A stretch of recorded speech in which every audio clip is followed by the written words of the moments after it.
ఇక రవిబాబు, "పెదనాన్న, నీకు పెద్దమ్మ పేరు మీద గుళ్ళో పూజ చేయించుకొచ్చాను. ఇదిగోండి ప్రసాదం తీసుకోండి" అని చెప్పేసి వస్తూ ఉంటాడు. అలా గుళ్ళో ప్రసాదం చేతిలో పెడతాడు. ఇక రవిబాబు, "అసలు నువ్వు మారావంటే నేను నమ్మలేకపోతున్నా" అని చెప్పేసి కేశవ అంటాడు. "అన్నయ్య, కొడుకు పుట్టినప్పుడే కాదు పుత్రోత్సవం అయ్యేది. తను పెరిగి పెద్దదయినప్పుడు తనని చూసి అప్పుడు వస్తుంది కదా! నాకైతే చాలా సంతోషంగా ఉంది నా కొడుకు ఇలా మారినందుకు."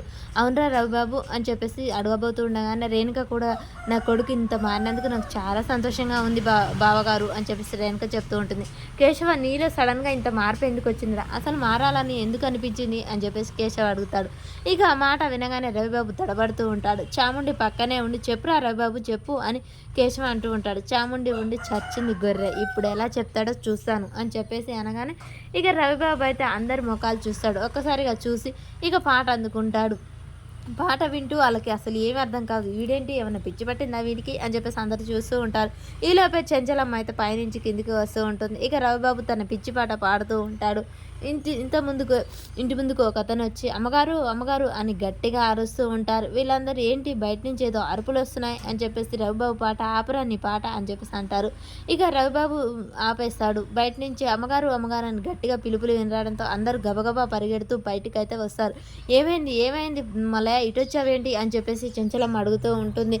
"అమ్మ, అమ్మ" తడబడుతూ "అమ్మ, అమ్మ" అంటాడు. "ఏమైందో చెప్పు" అనగానే, "మన సింధూరు అమ్మాయి గారు ఇచ్చిన తీర్పుకి భూపతి నాయుడు అక్కడే విషం తాగి చనిపోయాడమ్మా" అని చెప్పేసి అనగానే, ఆ మాట వినగానే ఇక చెంచలమ్మ, కేశవ, భవతి, రేణుక, చాముండి అందరూ ఒక్కసారిగా షాక్ అయ్యి అలాగే నిలబడతారు. సింధూర తీర్పు వల్ల అతను చనిపోవడం ఏంటి అని చెప్పేసి ఇక షాక్ అయ్యి చూస్తూ ఉంటారు. చెంచలమ్మ, "పదండి తొందరగా వెళ్దాం" అని చెప్పేసి ఇక కేశవ, చెంచలమ్మ అయితే వాళ్ళు వెళ్తూ ఉంటారు.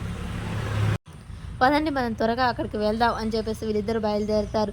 ఇక రేణుక, భవతి, సింధూర వీళ్ళందరూ ఒక్కసారిగా చూస్తూ ఉంటారు. సింధూర ఇచ్చిన తీర్పు వల్ల చనిపోవడం ఏంటి, అసలు ఏం జరిగుంటుంది అని చెప్పేసి వీళ్ళు గుసగుసలాడుతూ ఉంటారు. అసలు సింధూర ఏం తీర్పిచ్చుంటుంది అని చాముండి ఆలోచిస్తూ ఉంటుంది. ఇక అక్కడే ఉన్న రవిబాబు, "ఒకవేళ హార్ట్ అటాక్ ఏమన్నా వచ్చిందేమో" అని చెప్పేసి రవిబాబు అంటూ ఉంటాడు. చెంచలమ్మ ఇక కేశవ అయితే కంగారుగా అక్కడికైతే వెళ్ళిపోతూ ఉంటారు. రవిబాబు ఉండి, "సింధులు ఇచ్చిన తీర్పు వల్ల చనిపోవడం ఏంది? ఒకవేళ ఆయనకు హార్ట్ అటాక్ వచ్చి ఆనందం తట్టుకోలేక చచ్చిపోయాడో, లేకపోతే కోపంతో చనిపోయాడో" అనగానే, "ఏహే, నీకు చెవులు ఏమన్నా దొబ్బాయా? వచ్చిన అతను ఏం చెప్పాడో వినలేదా? విషం తాగి చనిపోయాడంట. అసలు సింధూర ఏం తీర్పిచ్చి ఉంటుంది" అని చెప్పేసి వీళ్ళందరూ చాలా కంగారు పడుతూ టెన్షన్ పడుతూ ఉంటారు.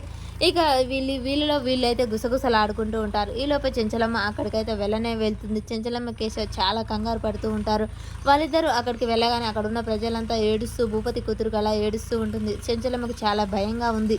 ఇక అక్కడికి వెళ్ళి చూడగానే సింధూర కంగారు పడుతూ ఉంటుంది. చెంచలమ్మ ఒక్కసారిగా చూడగానే అందరూ షాక్ అవుతూ ఉంటారు. "అదిగో అమ్మగారు వస్తున్నారు, అమ్మగారు వస్తున్నారు" అని చెప్పేసి అక్కడ ఉన్న వాళ్ళందరూ అలా చూస్తూ ఉండగానే సింధూర ఏం చెప్పాలో అర్థం కాక చాలా టెన్షన్ పడుతూ ఉంటుంది. తను ఇచ్చిన తీర్పు వల్లే ఇలా జరిగిందని భయపడుతూ ఉంటుంది. ఇక చంచలమ్మ వచ్చటమే భూపతిని చూస్తుంది. చూడగానే తన మనసు చలించిపోతుంది. తను అన్న మాటలు గుర్తొస్తుంటాయి. "అమ్మ, పరువు కంటే నాకు ప్రాణం ముఖ్యం కాదు, మీరే తీర్పు చెప్పాలి" అని చెప్పేసి అన్న మాటలు గుర్తు చేసుకుంటూ బాధపడుతూ ఉంటుంది. ఇక తన కూతురు ఏడుస్తుంటే, "ఏమే, నీకు ప్రేమ ముఖ్యమా? ప్రేమ ముఖ్యం. ఇప్పుడు నువ్వు ఏడిస్తే మాత్రం చచ్చిపోయిన మీ నాన్న తిరిగొస్తాడా" అని చెంచలమ్మ ఒక్కసారిగా అనగానే సింధూర చాలా భయపడిపోతుంది. "అత్తమ్మ, అది అది" అని చెప్పబోతూ ఉండగానే ఈలోపే చంటి ఉండి, "అమ్మగారు, అసలు ఏం జరిగిందంటే సింధూర అమ్మాయి గారు ఇచ్చిన తీర్పు వల్ల తనకు న్యాయం జరగలేదని ఇక్కడే మందు తాగి చనిపోయాడమ్మా. వాళ్ళిద్దరిని కలిసి ఉండాలి అని తీర్పు, పాలేరుని చేసుకోవడం తప్పులేదు అని సింధూరమ్మాయి గారు తీర్పిచ్చారు. ఆ తీర్పు విన్న భూపతి చచ్చిపోయారమ్మా" అని చెప్పగానే ఇక చెంచలమ్మ కేశవ్ ఒక్కసారిగా సింధూర వైపు చూస్తారు.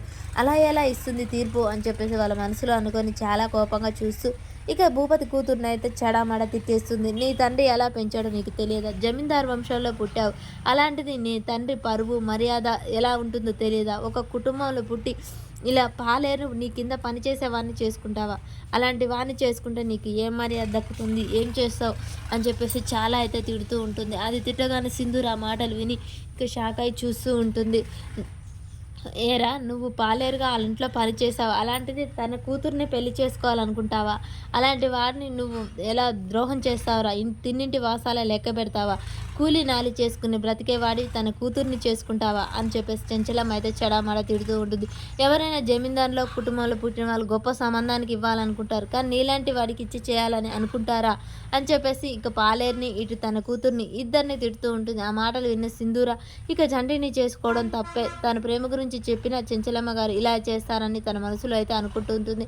ఇక ఆ మాటలు విన్న చంటికి కూడా హడలిపోతూ ఉంటాడు. అమ్మాయి మరి మెడలోని తప్పు చేసిన తాలి కట్టి అని చెప్పేసి చంటి భయపడుతూ ఉంటాడు. చెంచలమ్మ అయితే ఇద్దరిని గట్టిగా తిట్టి మరి ఇక ఏం జరుగుతుంది నెక్స్ట్ ఎపిసోడ్లో అనేది తెలుసుకుందాం. సింధూర అలా భయపడుతూ ఇక అందరూ అయితే ఇంటికి వెళ్తారు. సింధూర తన తాళి కట్టిన విషయాన్ని గుర్తు చేసుకుంటూ ఒక్కతి ఒంటరిగా కూర్చొని ఆలోచిస్తూ ఉంటుంది.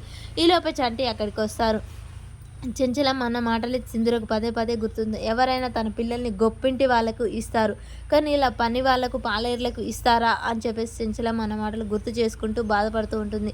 చంటి అక్కడికి వచ్చి అమ్మాయి గారు అనగానే ఏంటి చంటి అనగానే మీరు నేను కట్టిన తాళి మెడలో ఉంచేసుకున్నారా అని చెప్పేసి అనగానే సింధూర ఒక్కసారిగా షాక్ అయి లేస్తుంది. లేదు చంటి అని చెప్పేసి వెళ్ళిపోతుంది. లేదమ్మాయి గారు మీరు ఆగండి అని చెప్పేసి చంటి అంటాడు. ఏంటి చంటి ఏమైంది నీకు అని చెప్పేసి అనగానే మీరు ఆ మెడలో ఉంచిన తాళి నేను చూడాల్సిందే అని చెప్పేసి ఇక సింధూర ఆ మెడలో ఉన్న తాళి అయితే బలవంతంగా బయటికి లాగేస్తాడు. అది చూడగానే సింధూర చంటి ఇద్దరు షాక్ అవుతారు. మరి చంటి సింధూర మెడలో ఉన్న తాళి తెంచేస్తాడా? అసలు ఏం జరుగుతుంది? వీళ్ళిద్దరు ఇలా కొట్లాడుతూ ఉండగానే చెంచలమ్మ వచ్చి బయటికి చూస్తుందా? అసలు ఏం జరుగుతుంది అనేది మనకు నెక్స్ట్ వీడియోలో తెలుస్తుంది.